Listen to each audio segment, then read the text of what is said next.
খৰস্ৰোতা নদীৰ নাম নোৱা নদী। ওদালগুৰি জিলাৰ কালাইগাঁও চহৰৰ সোঁমাজেৰে বৈ যোৱা এক খৰস্ৰোতা নদী। এই নদীখনে ভূটান পাহাৰৰ পৰা বৈ আহি কালাইগাঁও অঞ্চলৰ লগতে বহু অঞ্চলৰ ইতিহাসৰ সাক্ষী বহন কৰি আহিছে।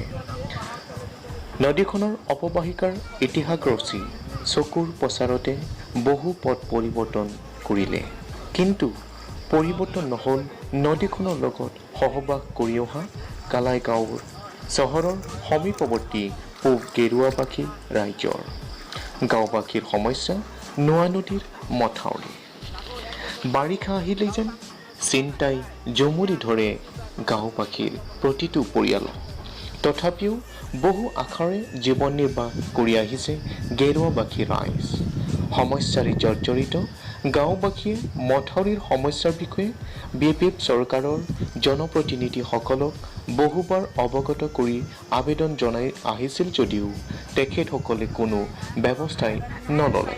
ফলত কিছুদিন যাৰে নোৱা নদীৰ খৰস্ৰোতা পাৰলি পানীয়ে উক্ত পূব গেৰুৱা গাঁৱত মথাউৰি ছিঙি গাঁওখনত তাণ্ডৱ চলায়।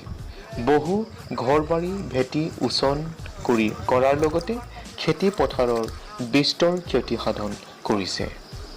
গাঁওখনৰ বহুকেইটা পৰিয়াল এতিয়া উমানন্দৰ লেখীয়া সৰু দ্বীপখনত আবদ্ধ হৈ পৰিছে, যাতায়াত যোগাযোগ বিচ্ছিন্ন হৈ।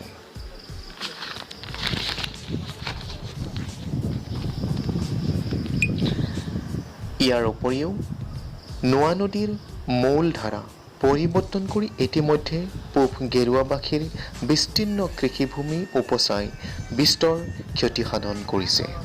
গাঁওবাসীৰ যাতায়াতৰ পথছোৱা দুচিও কৰি যোগাযোগ বিচ্ছিন্ন কৰি তুলিছে। গাঁওবাসীৰ এতিয়া নিদ্ৰাহৰণ কৰিছে নদীখনে।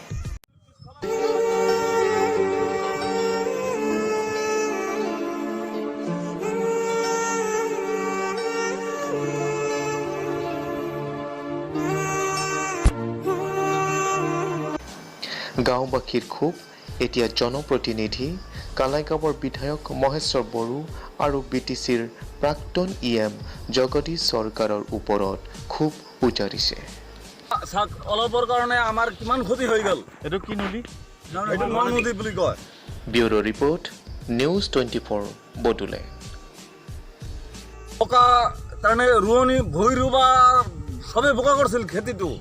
এতিয়া কোনো বোকা কৰবাতো বাদ দিয়ক, ৰোৱনী এতিয়া আৰু 10 বছৰ 20 বছৰৰ কাৰণে খেতিয়ে নহয় আমাৰ। এফালে কি কি গাঁও নষ্ট হৈছে? এইফালে ধৰক গেৰুৱা গাঁও, সেইটো গেৰুৱা গাঁও বুলিয়ে কয়, ৰাস্তাৰ পশ্চিম পাৰ। আৰু আমাৰ এইটো পূব গেৰুৱা বুলি কয়। ইফালে এইটো পানী যায় আকৌ বহুত পিছফালেও ক্ষতি কৰে। ৰংথলী বুকৰাঝাৰ, এইফালে বেলতলী পুৰাণ বস্তি, এইফালে বহুত ক্ষতি কৰে। আৰু আগত ক'ত ভাঙিছে? আগত এই আমাৰ গেৰুৱাতে ভাঙছি।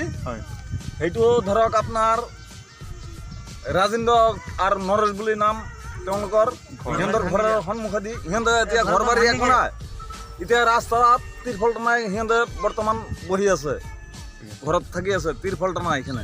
আপোনালোকৰ ইয়াতে মানে EM হিচাপে জগদীশ চৰকাৰ আছিল, তেখেতে মানে ব্যৱস্থা লোৱা নাই? সি কৰিম বুলি আশা দিছিল আমাক, একো কৰা নাই। কিন্তু আপোনালোকৰ বিধায়ক মহেশ্বৰ বড়ো আহিছে নে নাই? আহিছিল। অহা নাই। আজি 3 বছৰ ধৰি এই মাথাউৰিটো ভাঙি আছে, কোনো ধৰণৰ কাম কাজ কোনো একোৱে মাথা মাৰা নাই।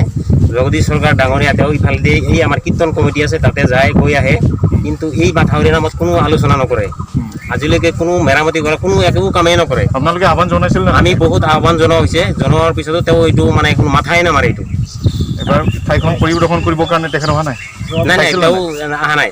তেওঁ আহিম বুলি কয় কিন্তু নাহে। যোৱা বছৰ ইঞ্জিনিয়াৰ তেওঁ লৈ পঠাইছিল, আজিলৈকে কোনো মাথাই নামাৰে। এই তেনেকেই থাকে। এই তেওঁ নিজে ভাঙাটো চাই গৈছে, অথচ সেনেকেই আছে। তেওঁ নিজৰ ডিপাৰ্টমেণ্ট ইচ্ছা কৰিলে তেওঁ পাৰিলে হয়, কিন্তু তেওঁ নকৰে। আৰু এই আপোনালোকৰ যিটো মানে গাঁৱলৈ সোমাই আমাৰ এইটো হ'ল আপোনাৰ PWD ৰাস্তা, কিন্তু আজিলৈকে কোনো ধৰণৰ ভাল কাম আপোনালোকে কি ধৰণৰ আহিছে নিজে চাইছে, আপোনালোকে কোনো হেৰি ব্যৱস্থাই লোৱা নাই। আমি কিমান পানী দি যাব লাগে আমিহে জানো। এই আমাৰ গাড়ী চাৰিগিলা টাউনত থৈ আহিব লাগে। আমি এই খেতি পথাৰগিলা ইমান ধ্বংস হ'ল, কোনো ধৰণৰ মাথাই মাৰা নাই আজিলৈকে। তথাপিও এইবাৰ কিন্তু তেখেতো মানে BTCত মানে EM হোৱাৰ তেওঁ আশা কৰিলে নহ'ব, ৰাইজেহে সিদ্ধান্ত ল'ব। ৰাইজৰ সিদ্ধান্ত এইবাৰ তেওঁ কাম নহ'ব, তেওঁ এই সমষ্টিৰ পৰা বিদায় দিয়া হ'ব তেওঁ।